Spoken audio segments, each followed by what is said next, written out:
বিশ্বকাপের আগে রোহিতকে সতর্ক করলেন পাঠান। এই স্পিনারকে দলে না রাখলে ভুল হবে। টি-20 বিশ্বকাপে বিরাট কোহলিকে ওপেন করার শর্ত দিয়েছে নির্বাচকেরা।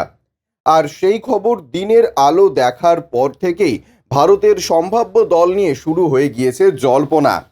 ভারত অধিনায়ক রোহিত শর্মাকে সতর্ক করে দিয়েছেন দেশের প্রাক্তন ক্রিকেটার ইরফান পাঠান। ওয়েস্ট ইন্ডিজ ও মার্কিন যুক্তরাষ্ট্রে হতে চলা টি-20 বিশ্বকাপে রিস্ট স্পিনারের প্রয়োজনীয়তার কথা বলেছেন একসময়ের বাঁহাতি পেসার। কবজির স্পিনার হিসেবে যুবেন্দ্র চাহালকেই ভোট দিয়েছেন পাঠান। গতবারের বিশ্বকাপেও চাহালের কথাই বলেছিলেন তিনি। পাঠান মনে করছেন চাহালকে সুযোগ না দেওয়ায় ভুগতে হয়েছিল ভারতকে।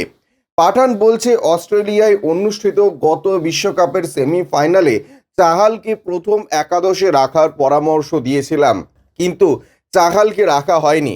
ভারতও ছিটকে যায় শেষ 4 থেকে।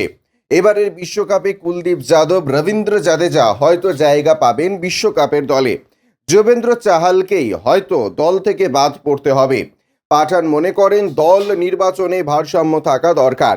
আগের ভুলের পুনরাবৃত্তি যেন না হয়, তার জন্য রোহিতকে সতর্ক করে দিচ্ছেন প্রাক্তন ক্রিকেটার।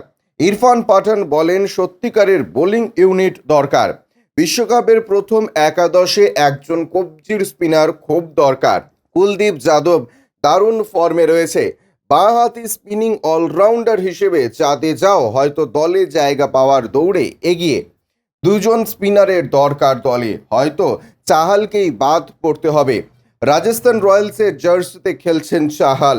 7 ম্যাচে চাহালের ঝুলিতে 12 উইকেট।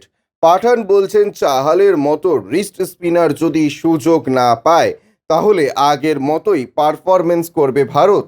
পাঠানের সতর্ক বার্তা কি রোহিতের কাছে পৌঁছেছে? ব্যুরো রিপোর্ট, ইউজে নিউজ।